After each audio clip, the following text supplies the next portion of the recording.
کہاں اسلامی فوج، اسلامی بم، اسلام، سب کے اسرائیل کے ساتھ تعلقات ہیں، حمام میں سب ننگے ہیں۔ امت مسلمہ اب کیا دوبارہ متحد ہو پائے گی؟ میرا خیال ہے نہیں، یہ سب لفاظی ہے۔ اور جو ہم کہتے ہیں نا کہ ملت اسلامیہ، ملت مسلمہ، ملت ایک جسم، اور بس یہ اب لفظ رہے ہیں، یہ خالی خولی لفظ ہیں، ان کا اب ڈھول پیٹتے رہتے ہیں، مستقل بجاتے رہتے ہیں نہیں، یہ ان کا وجود نہیں ہے۔ OIC کی قرارداد دیکھ لیجئے گا آپ، جو آپ نے پرسوں بہت دھوم دھڑکے سے ہم نے براڈ کاسٹ بھی کی تھی، قومی اسمبلی کی قرارداد دیکھ لیجئے، کیا ہے اس کے اندر؟ برداشت نہیں کریں گے، مذاہب مذمت کرتے ہیں، یہ ناقابل قبول ہے ہمارے لیے۔ ہم اس کے بعد، ہم کے بعد سناٹا ہے، خاموشی ہے، ہم کیا کریں گے؟ ہم کچھ نہیں کریں گے، باقی مرضی اسرائیل کی ہے، وہ جو چاہے کرے۔ اسرائیل اس وقت جنگ روکے گا جب اپنے مقاصد حاصل کر لے گا، اور یہ امریکی کوشش ہے۔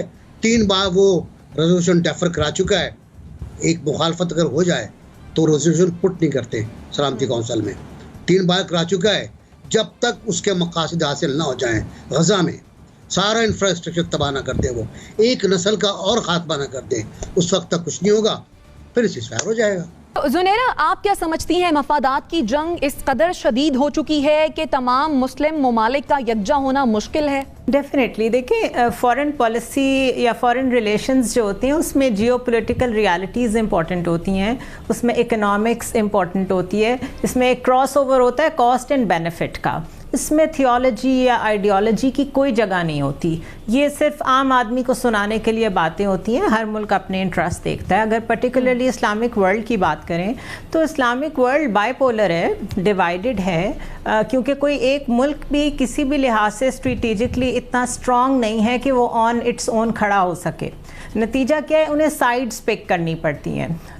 رشیا کی سائڈ پک کرنی پڑ گئی سیریا کے کیس میں، اور اگر آپ سعودی عربیہ کو دیکھیں تو انہوں نے US کی سائڈ پک کیا ہے۔ دس از جسٹ این ایگزامپل۔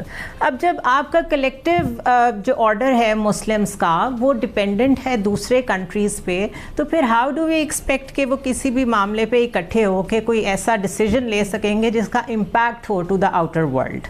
سو اس لیے یہ پاسبل نہیں ہے، یہ ریالٹی ہے، اس کو مان لینا چاہیے۔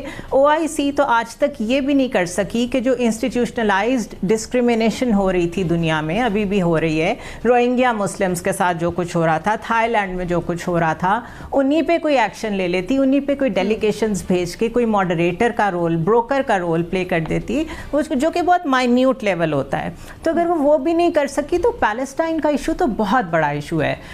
اسرائیل اور پیلسٹائن کے درمیان یہ جو کانفلکٹ ہے یہ ایک طرح سے ڈائریکٹلی US کا اپنا انٹرنل میٹر ہے۔ Don't forget کہ US was the first country to accept Israel as a sovereign Jewish state، اور وہ بھی اس کے بننے سے 2 سال پہلے 1946 میں ایکسیپٹ کر لیا تھا US نے۔ دوسرا، وہ ہر سال پوری دنیا کو جتنی فارن ایڈ دیتا ہے اس کا ہاف وہ اسرائیل کو دیتا ہے، جس میں سے 500 ملین تو صرف میزائل ڈپلائمنٹ کے لیے ہوتی ہے۔ اب یہ پروٹیکشن اسے کیوں کرنی پڑتی ہے؟ اس لیے کہ ایک تو انٹرنلی جو جوئش امریکن کمیونٹی ہے جو کہ زیادہ اکانومی کنٹرول کرتی ہے US کی، ان کا بہت پریشر ہے، اور جو ایونجیلیکل کرسچنز ہیں جو کہ بہت اسٹرانگلی ریپبلکنس کو فوسٹر کرتے ہیں کہ آپ نے پروٹیکٹ کرنا ہی کرنا ہے اسرائیل کو۔ سو اس کی انٹرنل ریزنز ہیں، انہیرنٹ ریزن ہے ٹو سپورٹ اسرائیل۔ تو زندگی میں کبھی اگر میں اور آپ یہ دیکھیں گے پیلسٹائن کا مسئلہ حل ہوتے ہوئے تو وہ صرف US جب چاہے گا اور اسرائیل کے ساتھ مل کے وہ دیکھے گا کہ چیزیں وہ اچیو ہو گئی ہیں، جو ڈیزائن انہوں نے سوچا ہوا ہے، یہ صرف تبھی حل ہو سکے گا۔ مڈل ایسٹ کو ڈیسٹیبلائز کر چکا ہے، جو انرجی ریسورسز US کو وہاں سے چاہیے تھے وہ لے چکے ہیں۔ آپ کے سامنے قذافی کا دور ختم ہو چکا ہے، بشار الاسد کے ساتھ جو کچھ ہونا تھا ہو چکا ہے، صدام کے ساتھ جو کچھ ہونا تھا ہو چکا ہے، پھر سنی عرب ڈویژن کو اور شیعہ اور عرب ڈویژنس کو جس طریقے سے کیش کرانا تھا وہ بھی کرا لیے۔ So they are going by their design because they rule the world. ان کی فارن پالیسی بہت کلیئر ہے۔ ہمارے پاس پالیسی کیا، ہمارے پاس تو ایجنڈاز بھی نہیں ہے اور ہمارے پاس اسٹرینتھ بھی نہیں ہے۔ تو اس لیے یہ صرف باتیں ہیں، آئیڈیالوگ ہو سکتا ہے کہ اس میں ریالٹی کوئی نہیں ہے کہ مسلم امہ کچھ کر سکے گی۔ ٹھیک ہو گیا۔ سہر وردی صاحب، آپ کیا کہتے ہیں؟ ہمارے پاس تو کوئی پراپر پالیسی بھی نہیں ہے۔ لیکن جب سے فلسطین کا ایشو شروع ہوا ہے ہم سب بہت عرب بیشنگ کر رہے ہیں، اور ہمارا ہے کہ OIC نہیں کھڑی ہوئی، عربوں نے نہیں سٹینڈ لیا، اور عربوں کے نے تو سعودی عرب نے نہیں سٹینڈ لیا، اور یہ ہوا اور وہ ہوا. لیکن ذرا دوسری پکچر دیکھ لیں. ہمارے فارن منسٹر اس وقت ترکی میں بیٹھے ہیں. ٹرکی کے تو اسرائیل کے ساتھ ڈپلومیٹک ریلیشنز بہت پرانے ہیں. کیا اس سارے کے بعد ٹرکی نے اسرائیل سے اپنے ڈپلومیٹک ریلیشنز ختم کر دی ہیں؟ کیا انہوں نے اسرائیل کے سفیر کو نکال دیا ہے کہ آپ بہت ظلم کر رہے ہیں تو ہم آپ کے ساتھ نہیں رکھتے تعلقات، آپ چلے جائیں؟ طیب اردگان بھی لفاظی کر رہے ہیں، گفتگو کر رہے ہیں. میرا مطلب ہے کہ اور ایک کردوں کے لیے تو انہوں نے فوراً جنگ شروع کر لی تھی. میرا مطلب ہے یہاں کیا ہے؟ کچھ بھی نہیں ہے. ہم بے شک جا کے ترکی بیٹھے ہیں اور ہم کہہ رہے ہیں کہ چلو کوئی نہیں، عرب ہمیں نہیں بٹھاتے تو ہم تو ادھر ہی بیٹھ جاتے ہیں اور ان کے ساتھ نیو یارک چلے جائیں گے.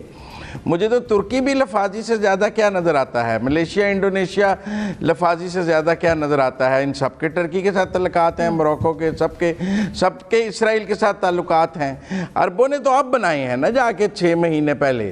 ان سب کے تو سال سے انہوں نے اسرائیل کو تسلیم کیا ہوا ہے، اور ان کے اسرائیل کے ساتھ ڈپلومیٹک ریلیشنز ہیں اور اسرائیل کے ساتھ فرینڈلی ریلیشنز ہیں. جتنی مرضی لڑائیاں ہوئی ہیں، ناصر بیگ چغتائی صاحب انتفاضہ بھی گنا رہے تھے اور لڑائیاں بھی ہمیں گنا رہے تھے، لیکن ان سب لڑائیوں کے دوران ترکی اور ان سب ممالک کے اسرائیل کے ساتھ ڈپلومیٹک ریلیشنز اور دوستی تو برقرار رہی ہے نا. تو اس لیے دونوں سائڈز ایک جیسی ہیں. ہم عرب بیشنگ تو بہت زیادہ کر رہے ہیں، لیکن حمام میں سب ننگے ہیں. میرا کہنے کا مطلب یہ ہے.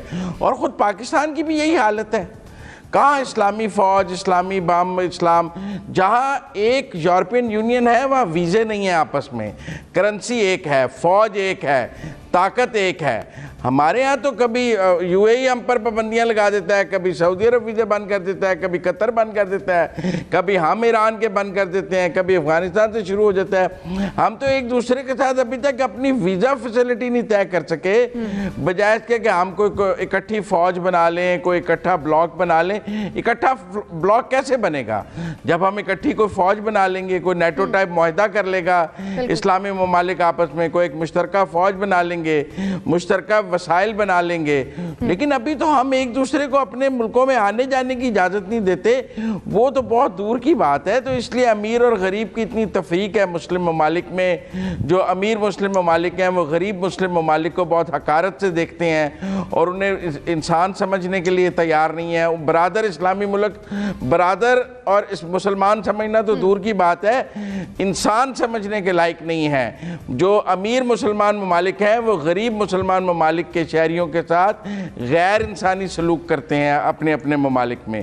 تو اس کے بعد ہم کیا بات کر رہے ہیں کہ مسلم امہ اکٹھی ہو جائے گی، یہ ہو جائے گی؟ ہم تو ایک دوسرے کو، مسلمان تو دور کی بات ہے، بنیادی انسانی حقوق بھی نہیں دیتے ایک دوسرے کے شہریوں کو، اور اس سے بھی لوور گریڈ پہ ایک دوسرے کو ٹریٹ کرتے ہیں. تو اس لیے میں سمجھتا ہوں کہ یہ سب گفتگو، یہ خواب، یہ اب نہیں دکھانے چاہیے اور ریالٹی کی طرف آنی چاہیے کہ کچھ ایسا نہیں ہے. یہ ضرور ہے کہ ہمارے پولیٹیشنز نے، ہمارے ہاں چونکہ یہ پاپولر بات ہے، ہمارے ریلیجس طبقے نے، کچھ ہماری اسٹیبلشمنٹ نے بھی چونکہ اس ریلیجن کو as a sellable product use کیا ہے اور لوگوں کے مذہبی جذبات کو ابھارنا ہم بہت آسان طریقہ سمجھتے ہیں کہ فلسطین پر، کشمیر پر لوگوں کو اکٹھا کرنا، لوگوں کے جذبات سے کھیلنا، جبکہ حقیقت بالکل مختلف ہے. ضیاء الحق کا کردار کیا تھا فلسطین کے لیے؟ مطلب وہ کوئی بیان کرنے کی ضرورت ہے ضیاء الحق کا کیا کردار تھا؟ اور مشرف کے دور میں تو ہمارا وزیر خارجہ اسرائیل کے وزیر خارجہ کو مل رہا تھا، تو پھر کیا بات کرنی ہے کسی کے بارے میں؟ ٹھیک ہے، یعنی باتیں ہی باتیں ہیں، عمل کی ضرورت ہے جو فی الحال تو ہمیں نظر نہیں آ رہا ہے. کہ آج تمام ملک جو ہیں وہ ایک نفسا نفسی کے عالم میں ہیں. اسلامی ملک جتنے بھی ہیں اپنے مفادات کی روشنی میں فیصلے کر رہے ہیں، اور اندرونی طور پہ اتنی زیادہ ڈویژنز ہیں کہ اس کو بڑھتے، ان کو اگر کل کو پروسیس یہ ہو بھی جائے شروع ایران کے ساتھ یا اور باقی ملکوں کے ساتھ، تو اس کو بڑا وقت لگے گا کہ یہ یمن کی جنگ بند ہو، عربوں کا اور ایران کا کوئی مسئلہ حل ہو، یا عراق کے اندر جو شیعہ سنی ایشو چل رہا ہے یا شام کے اندر چل رہے ہیں، یہ چیزیں ریزالو ہوں. اس کو لگے گا بڑا ٹائم.